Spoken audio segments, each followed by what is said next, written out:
All right. Good morning, everyone, or good afternoon if you're joining us from the UK. This is Tim Watson here with Meet the Masters. I am joined this morning by Master Nate Gordon. Hello, sir. Good morning. Good morning. How you feeling today?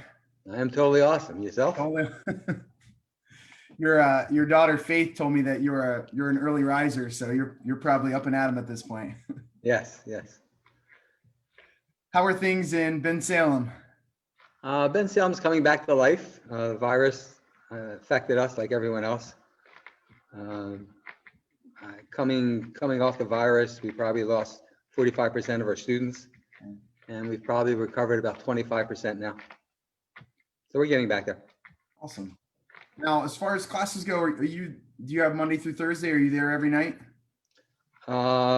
We have Monday to Saturday. Monday to Yeah. Saturday, right? And I'm generally there every night. Not on Saturdays unless there's a special event. Mr. Conley teaches our Saturday class. Does a great job, yeah. That's what I was going to ask. Who are your typical instructors as far as? We have Master Willis.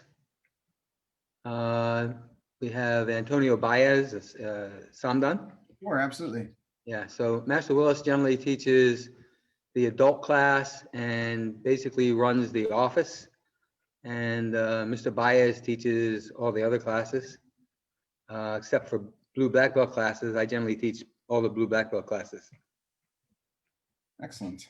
So it sounds like you got a nice crew of instructors there. It's always nice to have someone have your back, especially right now, being able to split groups up and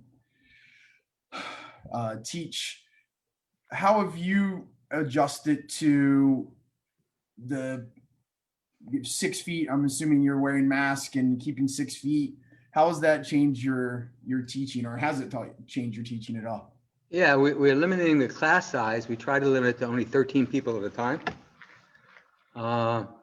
And we have 13 people in here. There's not a lot of room to move.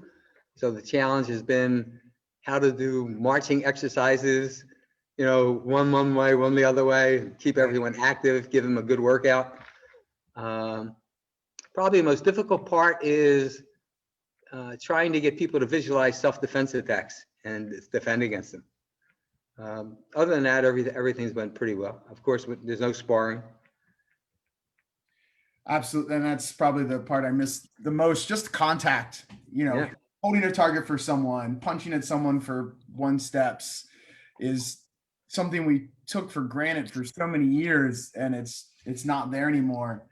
It's definitely challenging, and like for us, I don't know how your schedule goes. We typically had an A day and B day. That Master Godwin set that up for years. Same. So our B days are gone. So doing A days every class for me gets a bit monotonous. So I try to put on my thinking cap and get creative. And sometimes it doesn't. It's not always. Doesn't always work. Are you doing virtual classes? Yes. So we're doing both. We have a teen instructor that has been doing our virtual classes separately. We tried to stream, and it was just too much. We tried to stream the live classes. Mm-hmm. How about you? Do you guys? We started with virtual. We're just streaming now, but okay. There's certainly a difference in training in the dojang and training virtually. The conditioning is much different. Difficult to teach higher forms over a computer, things like that. Yeah, attention to detail too. You can't. You're so hands off. It's hard, but we probably have about 20 people still a night taking class virtually. We have a few people saying hello to we have Mr. Tom Lyons said hello. Master Benelli from Ecuador says hello. Hello. And Ms. Pam Russell, 3 through 5 says hello. So they're watching along. Okay. Hello, everyone. So let's go ahead and start back. And obviously you can tell us how far back this is. What drew you to the martial arts initially, and how did you get your start in your martial arts journey? Well, I was always interested, even as a young kid, in wrestling and things like that. So um, probably as 11 or 12, I was studying judo. Um, I had a really low center of gravity, so it wasn't that easy for people to throw me. Um, and then it wasn't until I was in the service, after I got back from Vietnam, I was stationed in Fort Hood. And there was a school in Killeen, Texas, run by a guy by the name of James Johnson. So I started studying there, and he had sponsored over a Korean by the name of Anye Mo, who was an eighth dan. So it was a Mudokwan school, and Anye Mo and I became very good friends. I only went up to like a green belt, but I fought my first competition in Texas, which was an interesting experience, and Galveston, Texas. And actually, Anye Mo was the first person I ever see do a head break. Oh, wow. And I thought, this is kind of crazy, smashing your head against things like that. Got to be out of your mind. And then we came back. Anye Mo actually wanted me to open a school with him here in Philly when I got out of service. And back then, it was trying to rent real estate was crazy. I mean, they thought you were going to put holes on the walls. So that sort of never took place. And then I went on living. And at some point, I guess I was looking for sport to do with my children. Nikki was around 6. I guess Faith was about 9. And I seen an advertisement in the local paper that said this Korean guy just opened a school at 7th and Oregon, South Philadelphia. Faith at the time was probably pretty introverted. Nikki, well, she was only 6, so she had a real problem going to school. She didn't want to go. So we went down there. We went to 7th and Oregon. At that time, the whole first floor was, I think, a mattress company. And Shin Karate was upstairs, the top, which became where Grandmaster Shin's office and world headquarters was. It's private call. It's probably Faith calling up to yell about something. I probably did something wrong already. So anyway, so I went to sign up. I walk up these steep steps. I open the door and I almost knocked this guy off of a ladder, who I think is the janitor. Turns out to be Master Irwin.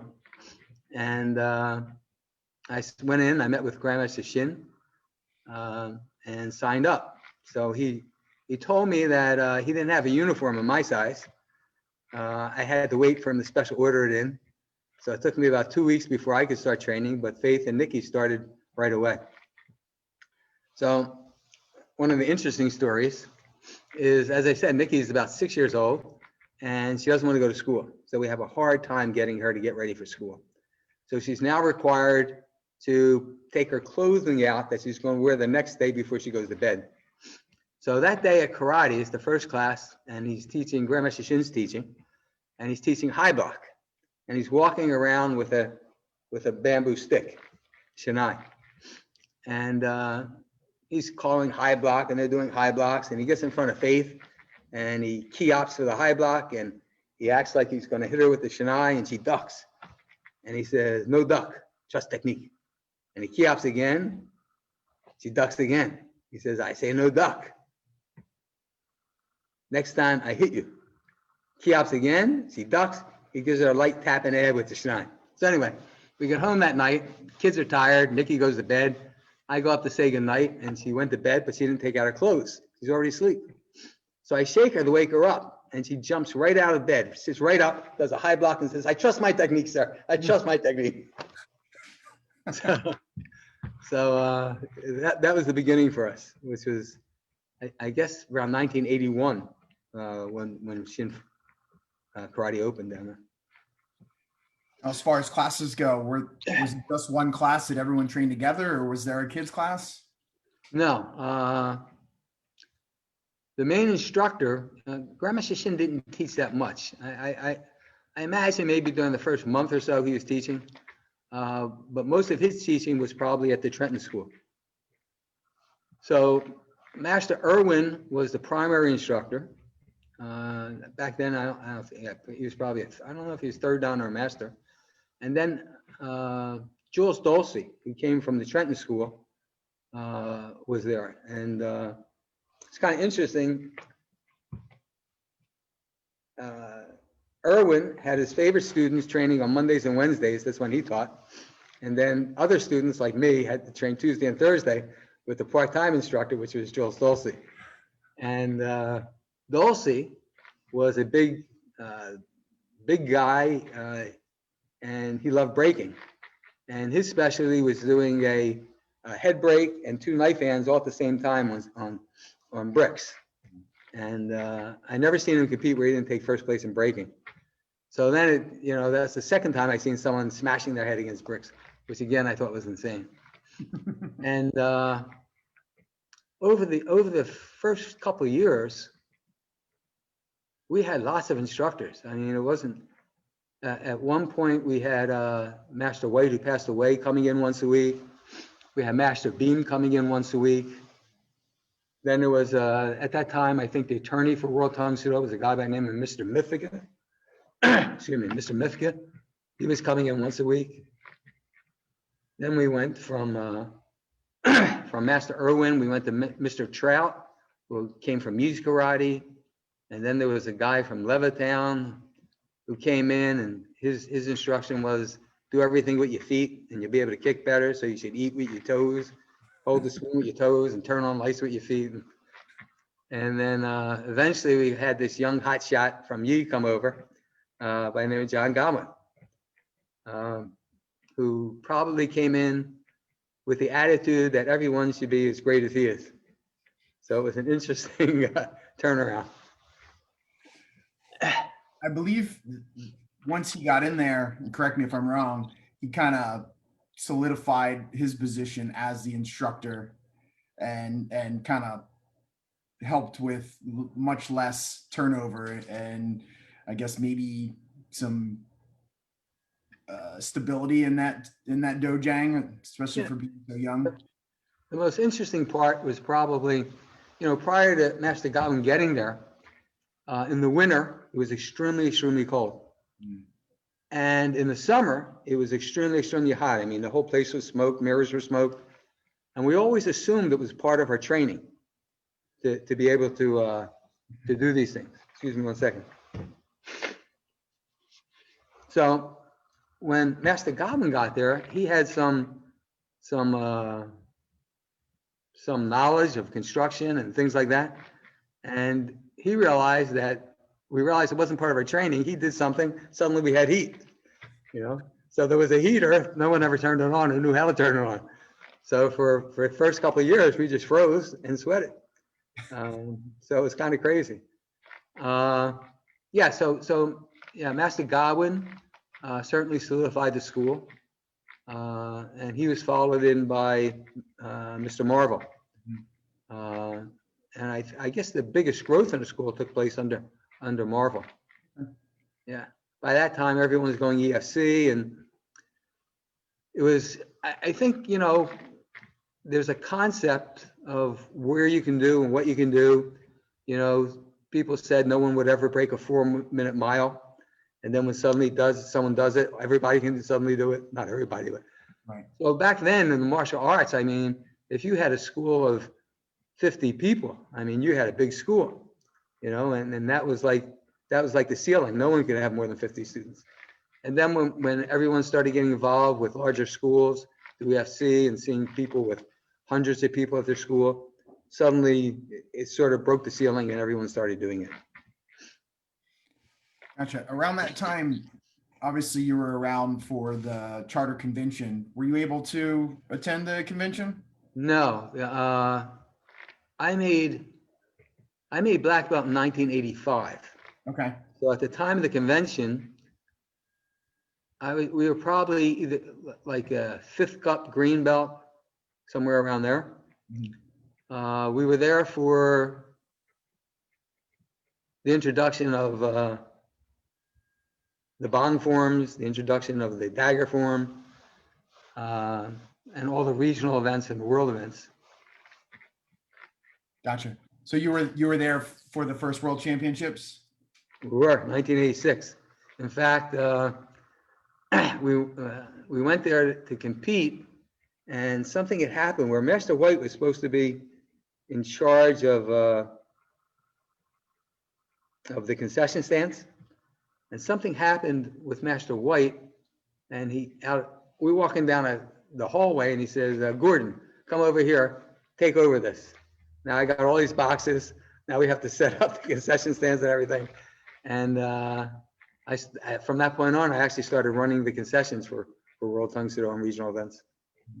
Did you get to compete or no? Yes, I did get to compete. Yeah. So as far as competing in those early days, I think one of the pictures that you've sent me is you breaking as a white belt. So obviously you talked about seeing the instructors doing head breaks.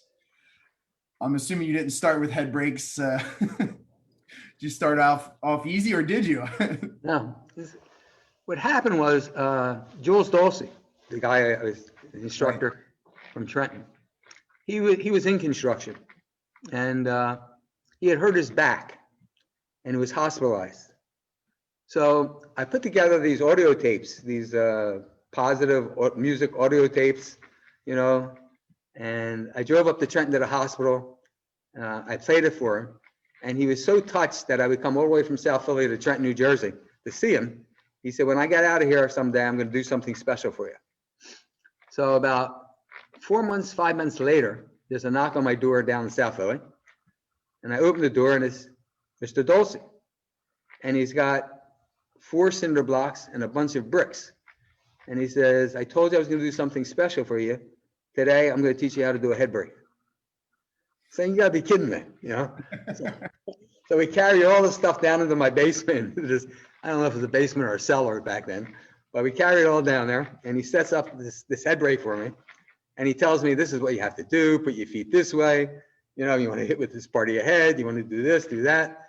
And he says, "Okay, go ahead and do it." So, you know, I swing down at it. I just about touch it. Obviously, nothing happens. And I say, "It didn't work." He said, No, you have to hit the damn thing." You know? That was my first head break. And my breaks became a wrist break, power wrist break. At what point I was up to 6 boards, no spaces, and the head break, and then a speed wheel kick. And people were most impressed, I think, with the speed wheel kick, because I was like 310 pounds, 311 pounds back then. So, yeah. You're talking about the wrist break. Was it a downward wrist break? Like, no, I break this one. Okay. Wow. You had someone holding 6 boards for that? Yes. It's kind of interesting. That's yeah. Who did you get to hold for that? Because, well, it didn't always work. You know, I actually have a picture where I'm competing, and I don't know if you knew Rich Weathers.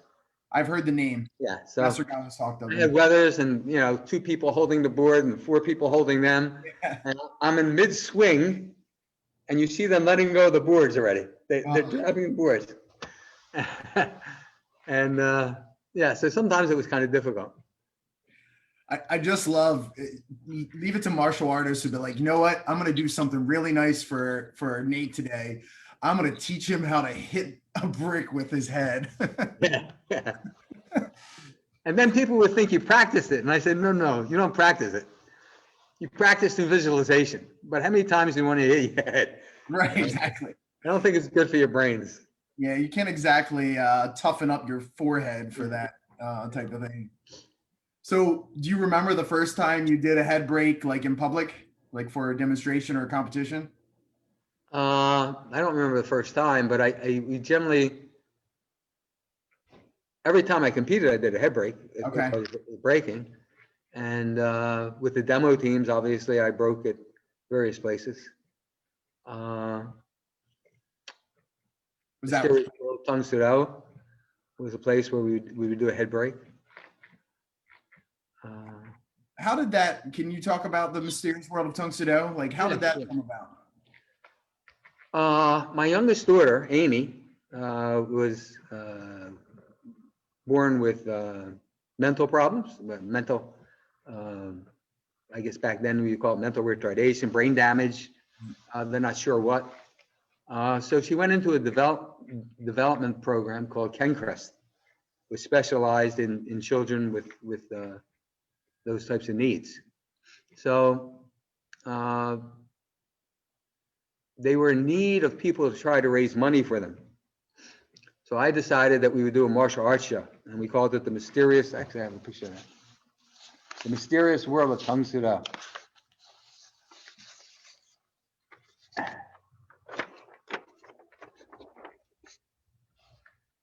So you could, there's my head, Bert. Wow. That's Master Godwin's in here. That's Master Marvel.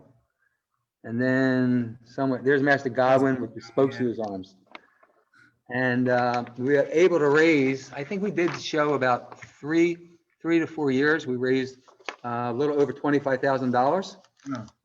The group visited some of the centers. They had multiple centers. And like I was looking through some of my pictures. Now here's a picture that you'll love. It's Grandmaster Shin on a seesaw with one of the children at the center. That's fantastic. And so from the Mysterious World of Tung Sudo, we formed this demo team, and that led to the creation of the East Coast demo team, which led to the first East Coast, West Coast competition at a World Championship. Master Durko brought his team in, which was the West Coast demo team, and we went head to head with our team, which was the East Coast demo team, which then led to creativity. Oh, Yeah. that's a cool story. So how did that come about? Like you just, whose idea was it to do the head-to-head competition? Oh, that came from Grandmaster Shin. Grandmaster Shin? Oh, okay. Yeah. Awesome. Well, I mean, it could have came from Marvel. I'm not sure, but yeah. Who won?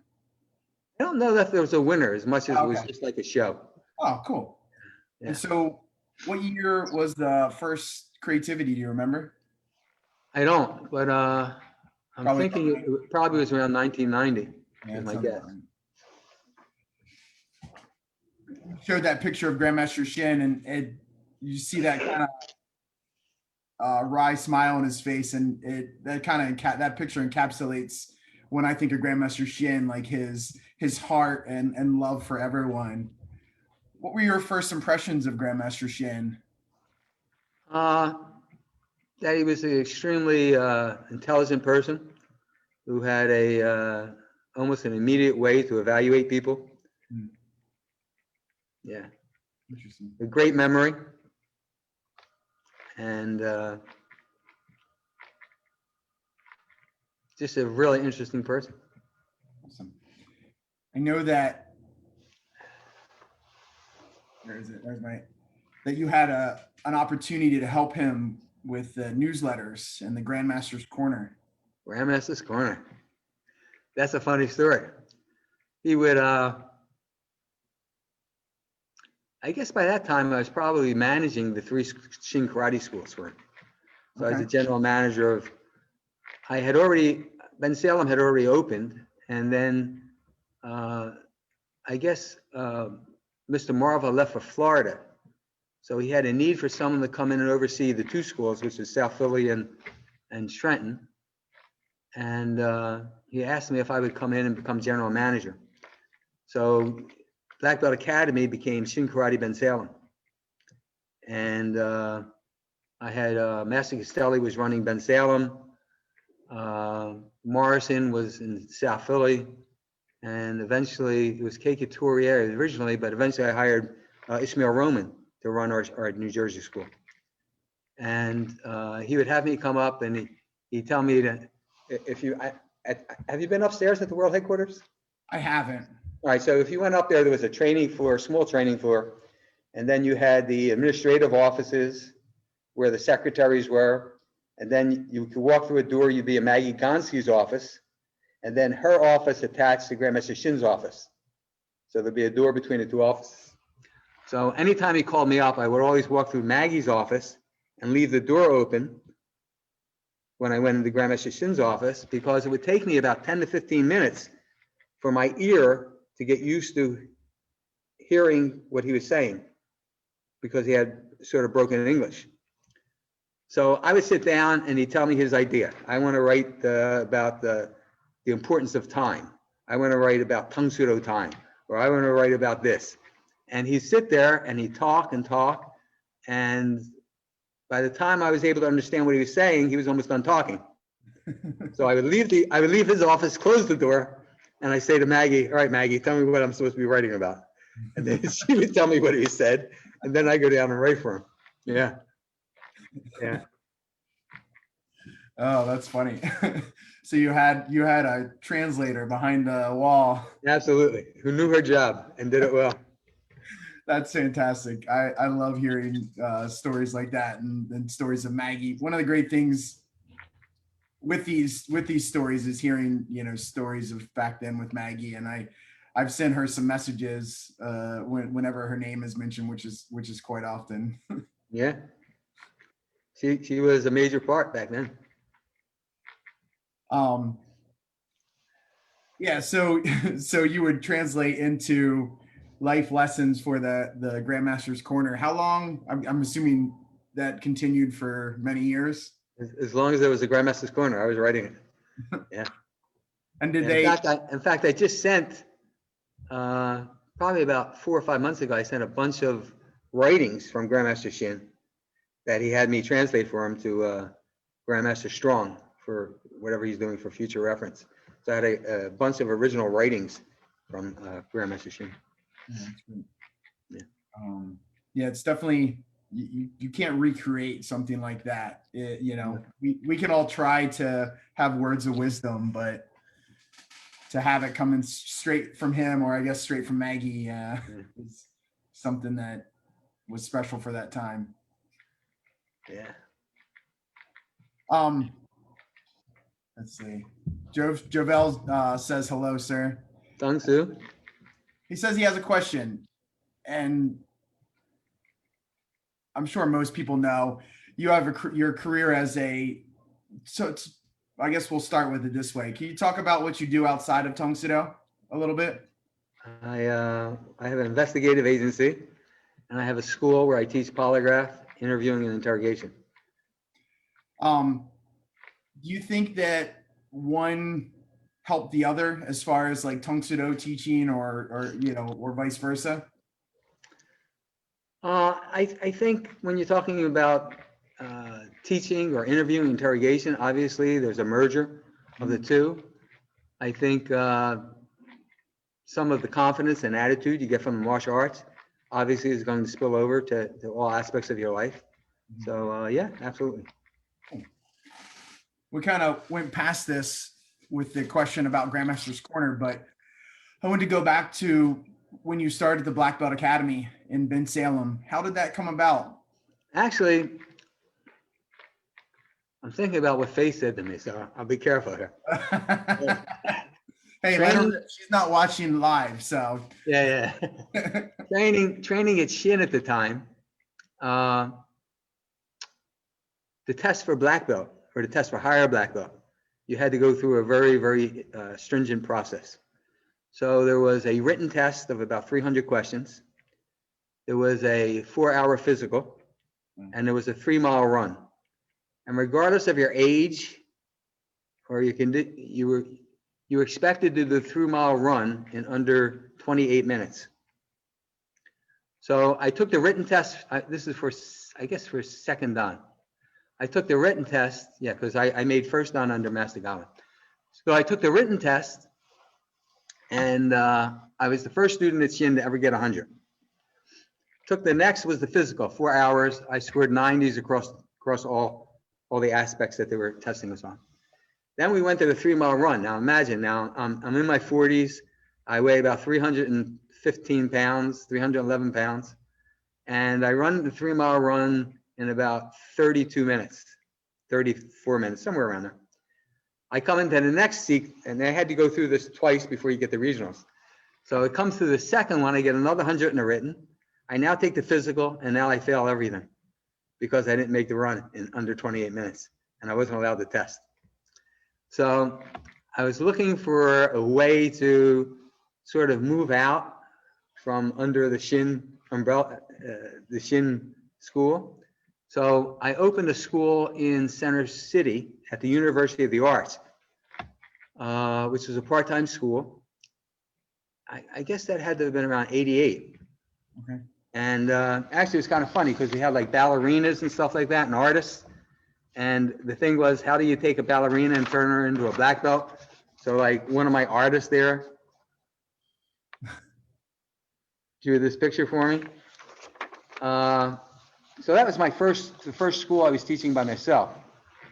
From there, I started teaching at a neighborhood center on Saturdays. And then we actually went into a couple lower socioeconomic areas into their schools and did some teaching there. And Grandmaster Shin is the person who wanted me to open a school in Ben Salem specifically. So it was under Grandmaster Shin that we opened up Ben Salem Black Belt Academy in 1991. So we're about to, January will be our 30-year anniversary. It's interesting. You probably never thought about that, you know, when you started, that 30 years later, you'd be here. No, my goal was just to make black belt. I never thought I'd make second dan.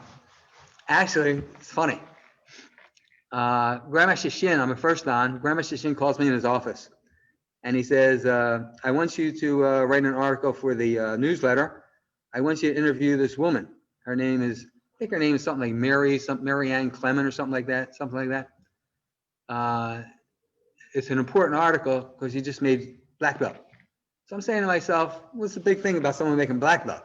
You know, what's so important about that? And I call this lady up and she's like 85 years old. And it was interviewing her that I realized that just because I'm in my 40s or whatever, you know, I can go a lot further. So it sort of motivated me towards my second dan test. Yeah.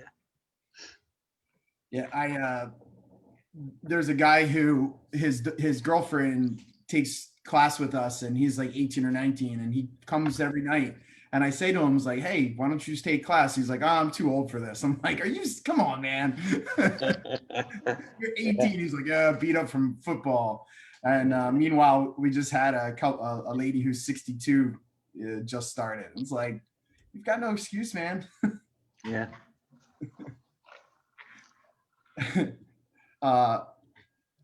Got a couple more people saying hello. Master McCarty saying hello, and Master Adam White says, thank you, Master Gordon, for inspiring me to teach and teaching me how to connect with my students on a deeper level. You're the best. Yeah, he's just trying to make me cry.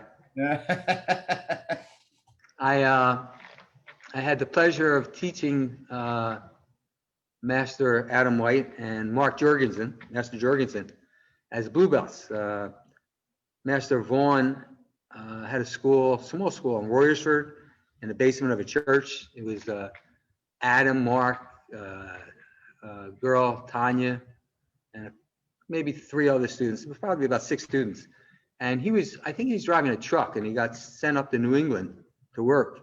So he asked me to teach the school. So I actually trained Adam and Mark towards their first black belt test.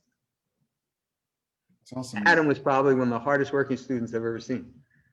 I've never seen a student put out as much from start to finish as Master White did. Yeah. That's not surprising seeing him teach at the black belt clinic. Sometimes when he's doing his staff work, I feel like he somehow manages to work just as hard, if not harder, than the people that he's teaching. Yeah, yeah. So it doesn't surprise me at all. Excuse me. It's also great, similar to Master Godwin. I think you're the same way, where you have a connection and reach that very few instructors have, as far as like touching different martial artists and inspiring them in ways that you never realized it, right? I don't think that you even realize how many people you affect as an instructor. So, sometimes I'm amazed when I see someone, and this is crazy. Just yesterday morning, yesterday afternoon, I'm coming out of my Center City office, my polygraph office, and there's a receptionist sitting we're on the second floor. The first floor is law offices. So there's a law office receptionist sitting there. I'm about to leave, and she says, "Have a nice day, Master Gordon." I don't even know who this person is. And she says, "Oh, you don't know me, but my niece, Lisa somebody, trained under you, and she's always talking about how you affected her life." Now, I don't even remember who Lisa is, but here's a person, no idea. So I don't think we understand how much we as instructors affect the lives of our students, even students that we only see for a short time, and how it plays into their future, which is probably what's so great about being an instructor. Absolutely. That's a great story. I can't say I've ever had one like that, especially in the middle of the city and someone calls out your name. I've had people bow to me in the grocery store before. Well, that's cool. It's like, no, it's okay. Just say hi. One of the other things that probably the first time I remember seeing you was the Black Belt Academy demo teams at regionals, and then seeing you being the MC for the regional tournaments and then going for the world championship tournaments. Was it similar to that day where you were told to do concessions? Was it the same thing? It was like, here's a microphone. I think I think through probably the mysterious world of Tung Sudo, Grandmaster Shin see me at a podium for the first time. I then became the voice of the East Coast demo team. They used to call me Air Gordon because I couldn't fly. And so I probably through those two things, Grandmaster Shin decided that I could probably be an MC. So I think the first two world championships, which would have been 86 and 88, it was someone else. But I think from the regional championship, our first one would have been probably 87. I'm thinking. Master Gabu would know. He was the first male champion, regional champion. I think from that point on, and then from the Worlds from 92 on, I've been the MC, which is kind of nice, but sometimes can be kind of stressful. In what way? Like just preparing? Well, I remember at one World Championship, probably about 4 to 6 years ago, you already have everything, what you're going to say, what you're planning, and Master Nicole Peterman comes up to me at the podium and she says, "No one told you this, but you're supposed to announce all these people carrying the flags from the countries around the world. And here's 50 pages of what they wrote about themselves, but only say a couple of lines about each group." Wow. And now I'm saying, you gotta be kidding me. You have all this other stress, right? And now I'm trying to highlight all these people that are going to be carrying flags from their countries, and what do you say? And trying to read what I just highlighted and figure out what flag's coming by. Sometimes they get a little crazy. And of course, there's the pressure of handing out the trophies at the end.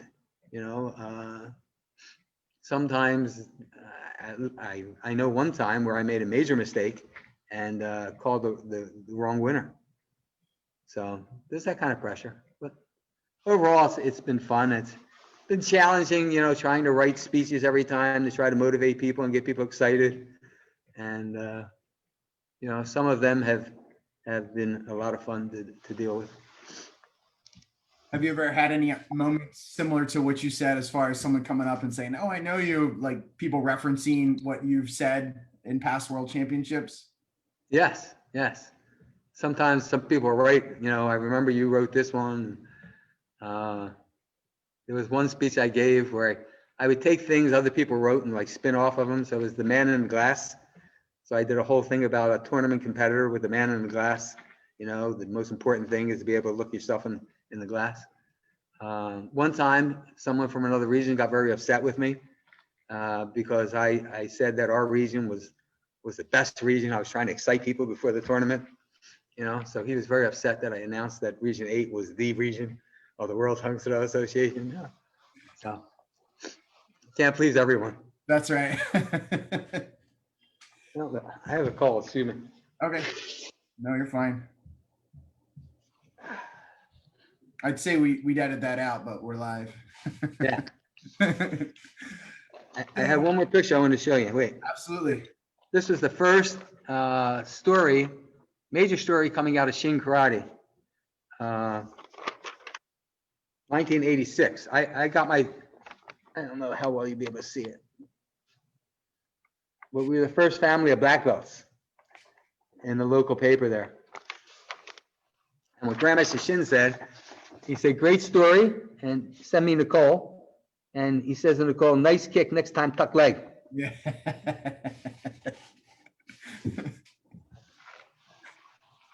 Nice. That's great.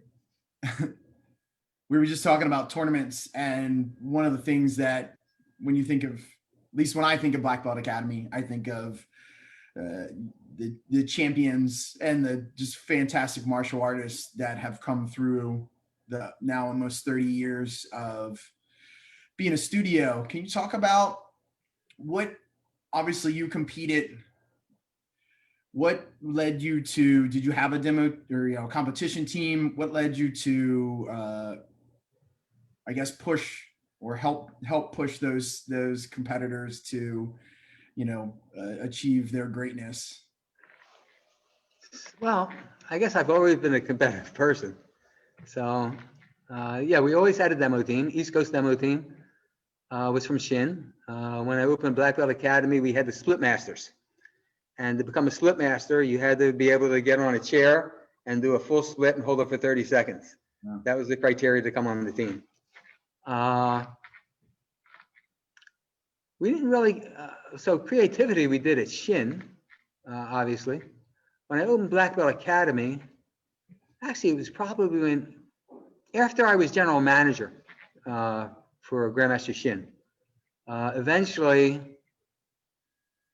I left as general manager. I took back Black Belt Academy and opened our school up in Ben Salem as Black Belt Academy again. Master Castelli and Master Fisher went down to Philly to run the Philly school, and by then Master Roman was running the Jersey school. So that's the first time Black Belt Academy, I think, as Black Belt Academy entered competition as a creativity team. And we were the first team before Godwin's to take 4 in a row. We took four creativities in a row. And in the first one, I came out dressed as a woman with big balloons and a woman's dress and a mask on. And we did it to the little old lady from Pasadena was our theme. And I was attacked, and I fought off a bunch of people, and I had problems with the balloons. They were popping out and trying to keep them in the dress. And it was pretty funny. But from a student standpoint, I think, I would say it's not me. I would say I was blessed with some very talented students. I mean, over the years, I got to work with a lot of world champions. 1988 champion was Louis Marvel, who was my instructor. 1987 first regional champion, John Godwin, was my instructor. So I got to see their work ethics. Certainly from the East Coast demo team, you had Michael DePietro, you had Brian Fisher, both top competitors. Master Fisher was the first person in the region to win the regional cup 3 times in a row as a male. There's only one other person, I think, in the history of World Tang Soo Do that's ever defended the World Cup. He's won it twice. He became, I think, the hero of Rob Massaroni. So Rob Massaroni looked up to Master Fisher, and his goal in life was to do what Master Fisher did. 3 regionals and the world title. Now, Massaroni, you see 2 kinds of students coming into the school. You see natural athletes coming in. Come in day 1, they're white belt, they can stick their foot up in the air. And then you see people who have to work hard to be able to get their foot, to head level. So some of the greatest martial artists, I think, are the latter. People who had to work to get where they are, not who just took it for granted. And that was probably Massaroni. Massaroni was probably not, he was a mediocre green belt, brown belt, red belt. When he got the black belt, he became very good at forms and weapons, but he was never able to win anything because he never took first place sparring. So we're at a regional event, and he just took first place in forms and took first place in his weapons form, and he's fighting Master Jorgensen, Mark Jorgensen at the time. Jorgensen kicks him in the head and puts him down. And Rob gets up, and they start fighting again. He's suddenly like a different person, and he beats Master Jorgensen, and he takes his first regional cup. He's driving home from the Poconos when he asks his father, who's driving, if they've been to the tournament yet. So he had a concussion. He got up concussed and fought, and he had no memory of even competing. From that tournament on, his sparring was totally different. And then he took the next regional and the next regional and a world title. Then he became the idol of Faith Gordon-Razor. She wanted to duplicate what he did, take 3 regionals in a world, which with a lot of hard work and probably a lot of sessions at Master Fisher's school with him, she eventually did the same. And she decided that she would no longer compete, even though she could have, because she didn't want to go past what Master Massaroni had done. And then, Sal Convento was part of our East Coast demo teams. I worked a lot with him. He went on to win a couple of worlds. We had Tadayana Bambushu, who was a big-time regional champion as a kid and won a world title as a female. John Trotta, who left our schools, and Edon went on to win the world title. So a lot of people say, how or why or what's the secret? And I think, part of it is the person themselves, not the instructor. You look at someone like Master Fisher. I remember sitting in the office down in Shin Karate, Philadelphia. I'm doing office work. Brian is out there by himself. It's during the day. There's no class. And I'm watching him for about 45 minutes to an hour. He's standing in front of a mirror doing cherry up and chumbi. Finally, it's almost an hour. It's driving me crazy. I'm going out and saying, what are you doing? He said, I'm practicing for the tournament. I said, what are you talking about? I've been watching you for an hour now. You're just doing cherry up and chumbi in the mirror. How are you practicing? He said, Mr. Gordon, this is the first thing the judges will get to see. It's that kind of, I think, dedication or drive that makes some students different than others. The other big thing is, with most students, you could probably tape record what your instructions are to them, your critique of them. And they could probably come in for the next 4 years and just hit play, and listen to the same thing over and over again. They still have to fix it. I think the people who really, really excel are the people you talk to one time, and then they're working on it, and the next time you can move on to something else. So I've been fortunate. That's a great point. Sometimes as an instructor, you feel like you say the same thing over and over again. You just got to remember that, at least for me, there's always someone hearing it for the first time, or they're hearing it for the first time where they can actually comprehend it and understand it. And I tell people all the time, I have memories. It's like, oh, Master Robinson told me to do this way. At black belt camp, Master Fisher said this. And Master Fisher, I've heard that story lots of times of the Chariot Chumbi, and it's just a great example of you have to push yourself just a little farther than everyone else. And I actually talked to him afterwards. Like, I asked him about once he went to master's clinic, was he okay with competing? He said, yeah, I was. I was done with that part of my martial arts journey because it took up so much of my life. And I think a lot of people don't realize just how hard people work behind the scenes. Like you said, it's not just the dojang, it's that particular person. Yeah. Yeah. Awesome. So when you were talking about the creativity teams, one of the things that Faith mentioned was that a lot of the rules as far as creativity may have come about because of Black Belt Academy maybe pushing the limit here and there.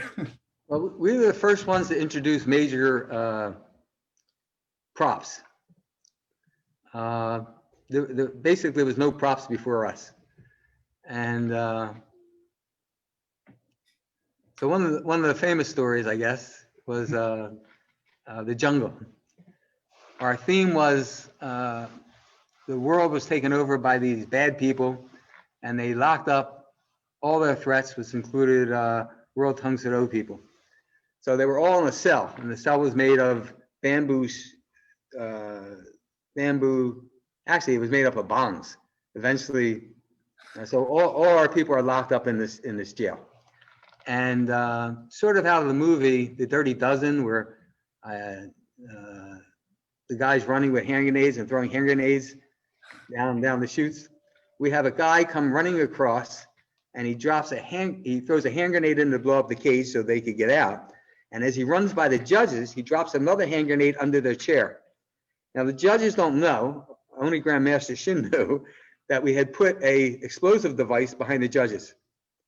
So when he falls and he drops the hand grenade under their chair, suddenly an explosion goes off. And it went off very well in the regional championships. So now we're traveling to do the same demo at the Worlds. And it's in San Diego.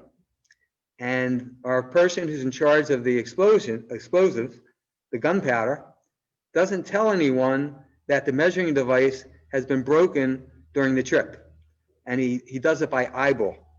So now he eyeballs the gunpowder, and we have a box on top of it. And when our guy trips and drops the hand grenade underneath, the explosion is so big that the box hits the ceiling and comes down on the judges.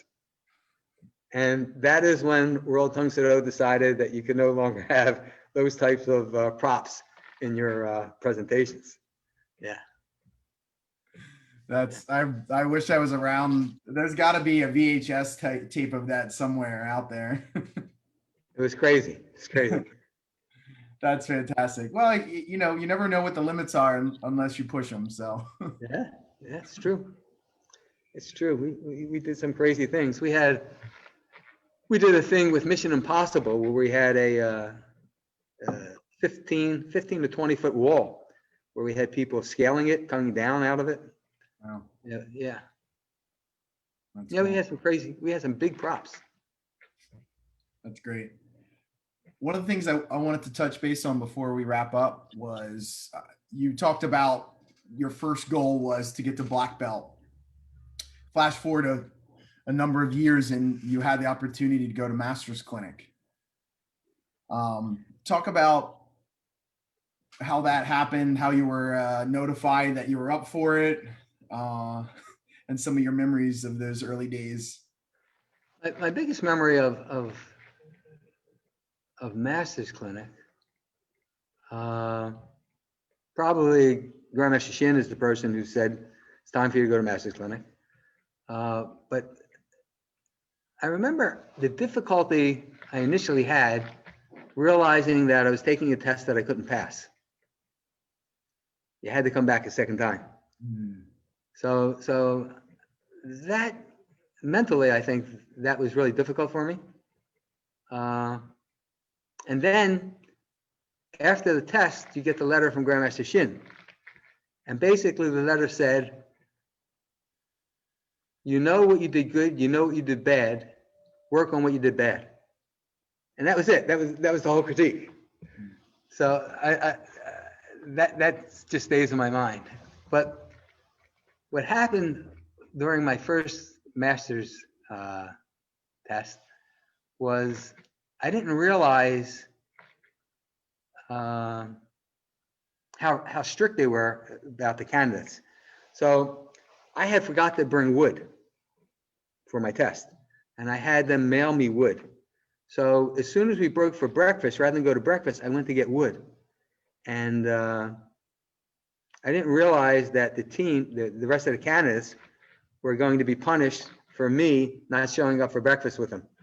You know, so that was an experience. And then I remember Master Valentine was one of the people who had us doing things, and he had us laying on the floor and jumping over each other. You know how you do it, jump, Sure. jump, jump, jump. And it seemed like we were doing it forever. I mean, I thought I was about to die, jumping up and running around with all these people. So that's what really sticks out in my mind. And then, you know how you have to sing? Mm-hmm. You have to sing but you try to do something different each time. I don't know. Did you do that when you were? Yes, we did. Yeah. So I come up with this brilliant idea. We kick open the door, boom, and we go in holding our crotch.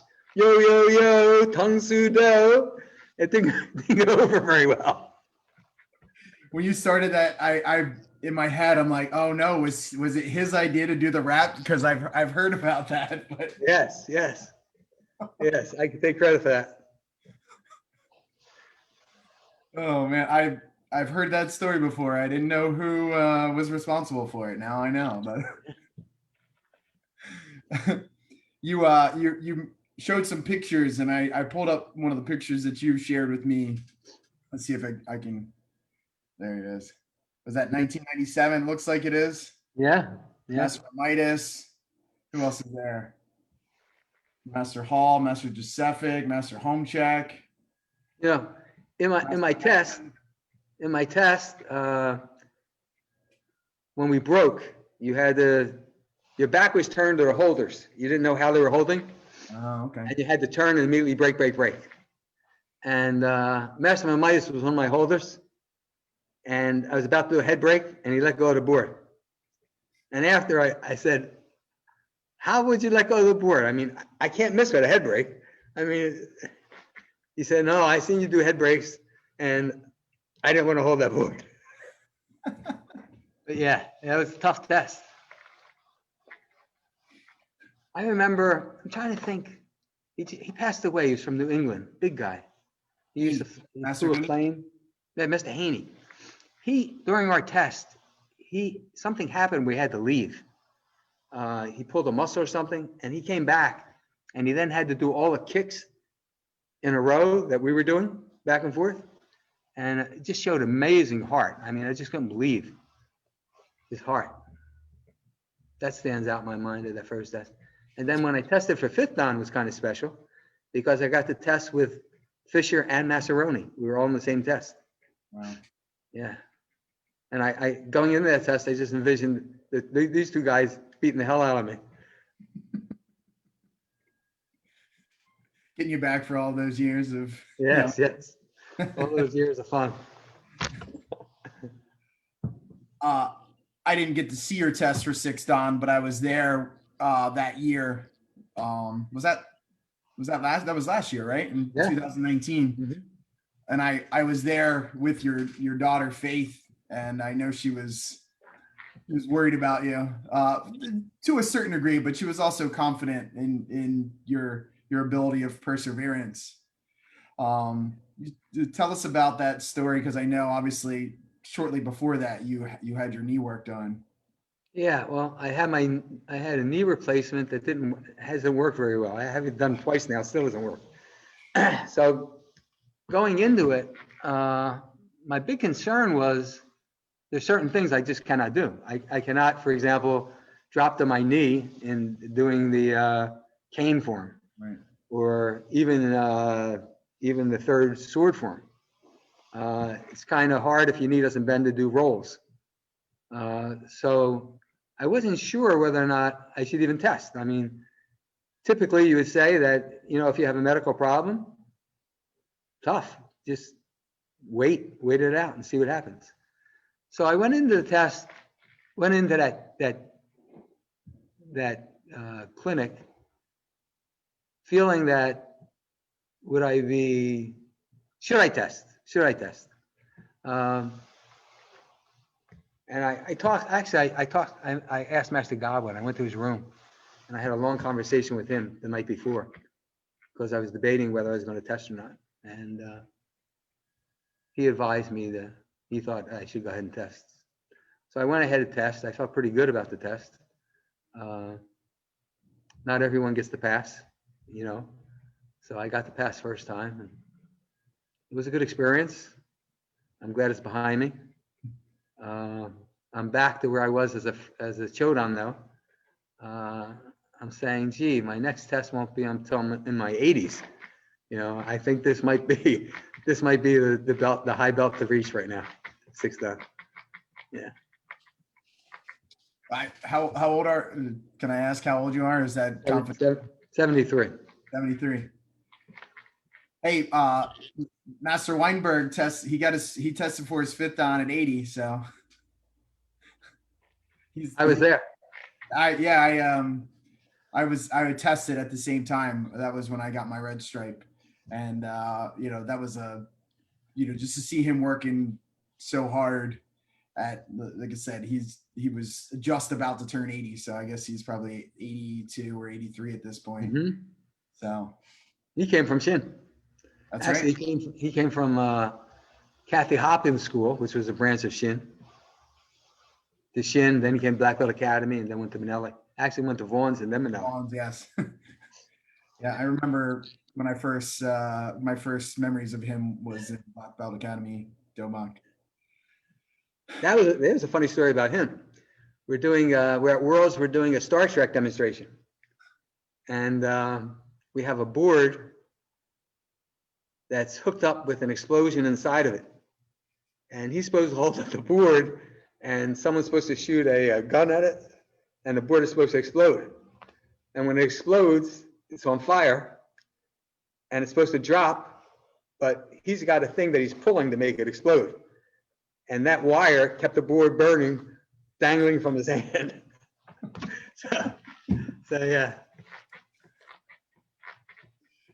So you had to sign like a death waiver when you were on the Black Belt Academy demo team in case of accidental death. We did some crazy stuff. Oh, that's great.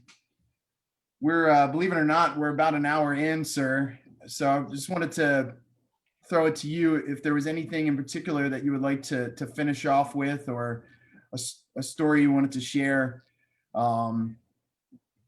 Actually, maybe I can ask you another question before that. I know you've gotten the opportunity to travel all over the world. Maybe share some of your travel stories through World Tong Soo-Do. So I guess for several years I was liaison to South Africa. So I was traveling there for my polygraph training to teach people about once a year. So Grandmaster Shin assigned it to me. So while I was there, we did some interesting work with women in shelters and abused children, where we went into some very, very unsafe areas to fetch them and bring them into a church where we would train them. So that was very interesting, and you know, to see some people in countries, especially poorer countries, where to them training in martial arts is like every day, almost all day, and you compare it to here, where we have people training an hour, 2 or 3 times a week. It's a totally different perspective, you know. I got to teach I taught a class in Costa Rica. I taught in South Africa. I got invited to an outside association to teach a nice self-defense class. And I remember going in, you know, and everyone's looking at me like this little old man, you know, this is kind of funny. So generally what I do is I try to find the biggest, baddest looking person in the room and take them out first. And then you gain everybody's respect. You don't have to work that hard afterwards. So I did that. I did one in Costa Rica. And then I was lecturing for the Hong Kong police. And I went down to work out in the gym, and there's a door, and there's two people standing at the door like they're guarding it. So it sort of raised my curiosity. I worked out near it a couple times, and I was able to glance inside, and I realized they were doing martial arts inside in this room. So I walked up to them, and I said, you know, I studied in martial arts. Could I go in and watch? And they let me in, and they were doing Wing Chun. So I introduced myself to the master there. He was very, very nice, and I got to do a Wing Chun class with him, which was very interesting. And they were really felt it was important to teach me the importance of how they punch compared to how we punch, how they had the 6-inch punch and everything, you know. But that was a great experience. Yeah. Excellent. Yeah. So, like I said, we're about done now. Is there anything you wanna share as we finish? Well, Black Belt Academy, as I said, is about to celebrate its 30-year anniversary. We've been pretty blessed. Our school, for the most part, has been a family school. We're, you know, pretty put together, families working together. I've had the opportunity over the years to train with some very special people. Mr. Dulce, Master Godwin, Master Robinson, Master Vaughn, Master Chambliss, I mean, Master Britt. I remember as a young black belt, having to compete, and Master Vaughn and Master Britt were always in my division. So I have a good story for you now, wait. But they were really good fighters, and I remember always hoping I wouldn't have to fight them. And I don't think I ever had to fight either one. They were always eliminated, or I was eliminated before we got to that point. But back in the day, so here's my go-away story for you. Back in the day, it would be very unusual for a student to be able to defeat a senior student in competition. So even if you were going to fight in the competition and the person was senior to you, you wouldn't fight them. You would bow out and give them a victory. So we're about to go to a tournament. Mr. Godwin at that point, he's my instructor. And I'm going to have to compete against him in breaking. So I don't know if he asked me or if I asked him, but we started talking about what we were going to do. So Master Godwin says that he is going to do a split kick roundhouse kick, and he's going to do a speed punch on a board hanging from a bong. And I forget what his other break was, but he's going to do 3 breaks. So now I'm saying, all right. He says, what are you going to do? So I said, I'm going to do a 6-board wrist break, a 3-board speed wheel kick, and a 10-brick head break. So he now decides that he has to up all his breaks. And he takes his, what was going to be, I think, a 1-board speed punch up to like a 2 or 3-board speed punch. And he ups everything. And his first break is the punch. When he does the speed punch, he breaks his hand. So I got to beat him at that tournament. But what was kind of crazy, was he's now fighting with a broken hand. And he's fighting, it was open back then, so it wasn't just our association. He's fighting this named fighter, big name fighter from New York. And they're in a sudden death. It's 2-2 or something like that. So they're lined up, and the guy, his competitor, does a slip roundhouse right from the go. Master Godwin steps inside, checks it with one hand, and he hits him in the face with his broken hand. Knocks the kid out, and he starts, ah! Now the judges think he's hot dogging it, when in fact, he's got a broken hand and he's in immense pain. And there was a big argument on whether he should be disqualified or not for showboating, you know. But certainly I've been blessed with the instructors I've had, especially Master Godwin over the years. So everyone stay safe, stay strong, and keep fighting. Tung Su. Thanks for having me. Hey, thank you so much for your time. I appreciate it. My pleasure. We'll see you soon. All right, bye-bye.